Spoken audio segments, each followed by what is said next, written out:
Professor Zelvrin adjusted the crystalline nodes embedded along his cranial ridge as he surveyed the amphitheater-sized lecture hall.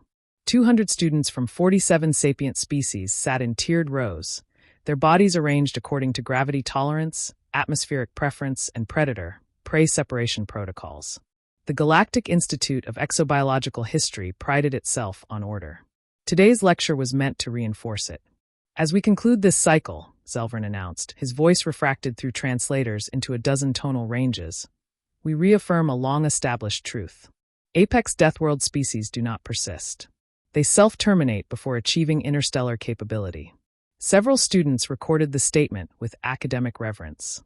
Class 11 and 12 Deathworlds, the professor continued, produce organisms too aggressive, too unstable, too violent to survive the transition to cooperative civilization.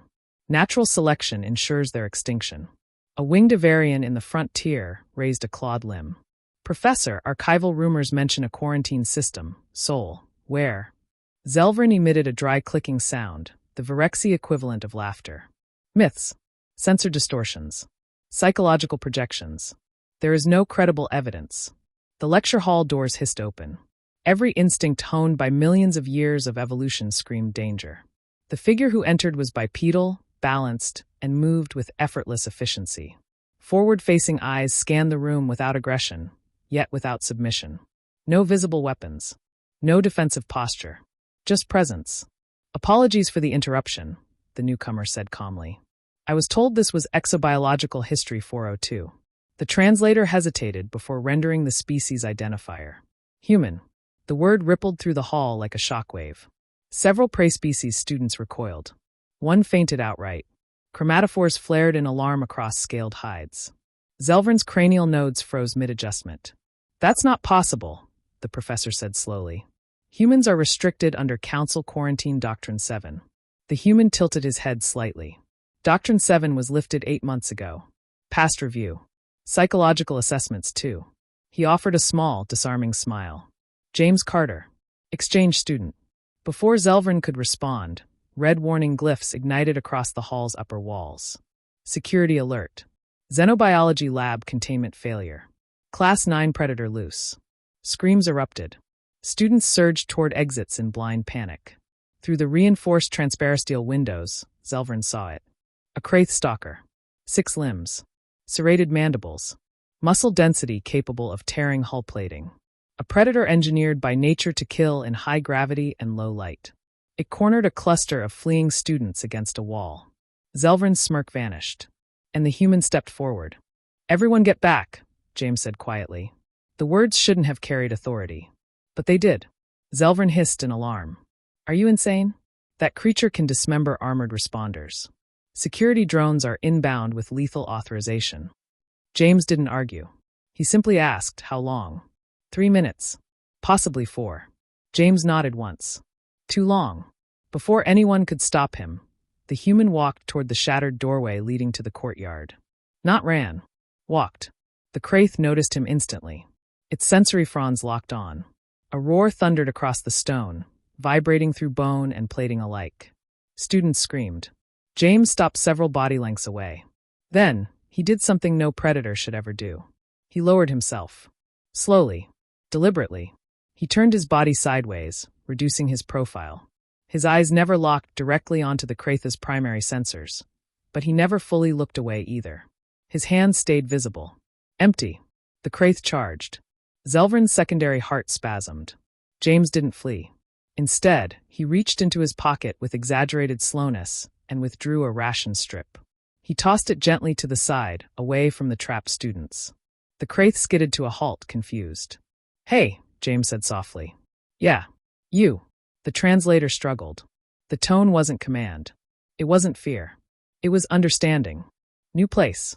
Strange smells. Loud noises, James continued, shifting one step sideways, subtly pulling the predator's attention away from the students. I'd be angry too. The Kraith snarled, but its posture changed. Uncertainty crept into its stance. James lowered himself further, sitting cross-legged on the stone. Where I'm from, he said calmly, you wouldn't even be the scariest thing in the neighborhood. Zelvrin felt something cold coil along his spine. The human wasn't bluffing. On my world, James continued, we live with predators. Some we turned into family. Some we learned to read. Some we learned not to provoke. The Kraith's charge stance softened. You're not evil, James said. You're displaced. Slowly, he extended his hand. Not reaching. Offering. The courtyard fell silent. The Kraith stepped forward and pressed its sensory fronds against the human's palm. Gasps echoed through the courtyard. James's fingers moved with careful precision, brushing along the hardened ridges of the Kraith's carapace. Each touch was slow, deliberate, respectful. The predator's breathing steadied. Good, James murmured. That's it. When the security drones arrived moments later, weapons charged and targeting optics glowing, they froze mid-approach. The Kraith lay curled beside the human. Calm. Hold fire, James said immediately. It's not hostile anymore. The security commander lowered his weapon in disbelief. In 40 cycles of service, he said slowly, I have never witnessed this. James glanced up. We do this back home all the time. Animal behavior is mostly fear management. The rescued students were ushered away, still shaking, eyes locked on the impossible scene. That evening, Professor Zelvrin sat alone in his office, replaying the footage frame by frame. No weapons. No dominance displays. No pheromonal override. Just empathy. When James arrived at the doorway, Zelvrin gestured him inside. I owe you an apology, the professor said quietly. I declared your kind extinct. James nodded. We almost were. More than once. He leaned against the wall, voice steady but heavy. Nuclear weapons. Climate collapse. Plagues. We came very close to ending ourselves. Zelvrin listened, transfixed. But we adapted, James continued. We cooperated. We learned. Not because we're the strongest, but because we refused to quit. His eyes held something ancient. Species memory. Survival etched into instinct. Earth didn't make us apex by teaching us how to kill, James said. It taught us how to endure. Zelvrin's crystalline plates trembled. Then the galaxy should fear humanity. James shook his head gently. No, the galaxy should be relieved we're friendly. As he left, Zelvrin updated his lecture notes. Deathworld apex species, not extinct. Status emerging. Within a single standard cycle, the incident reshaped academic doctrine. Council observers arrived. Threat assessments were revised. Quarantine classifications quietly disappeared from databases. Xenobiology curricula added new modules. Human behavioral ecology. Predator psychology integration. Empathy-based de-escalation. Professor Zelvrin stood before a new class weeks later. Previous assumptions, he said carefully, were incomplete. The students listened. Deathworlders do not survive through dominance alone, Zelvrin continued. They survive through adaptability, cooperation, and an unsettling willingness to understand what should terrify them. Across the institute, footage of James calming the Kraith became mandatory viewing. Not as a warning, as a lesson. Humans began arriving in small numbers.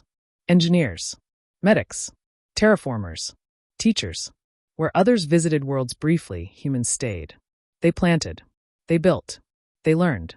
On the day James completed his exchange term, Zelvrin watched him depart from the observation deck.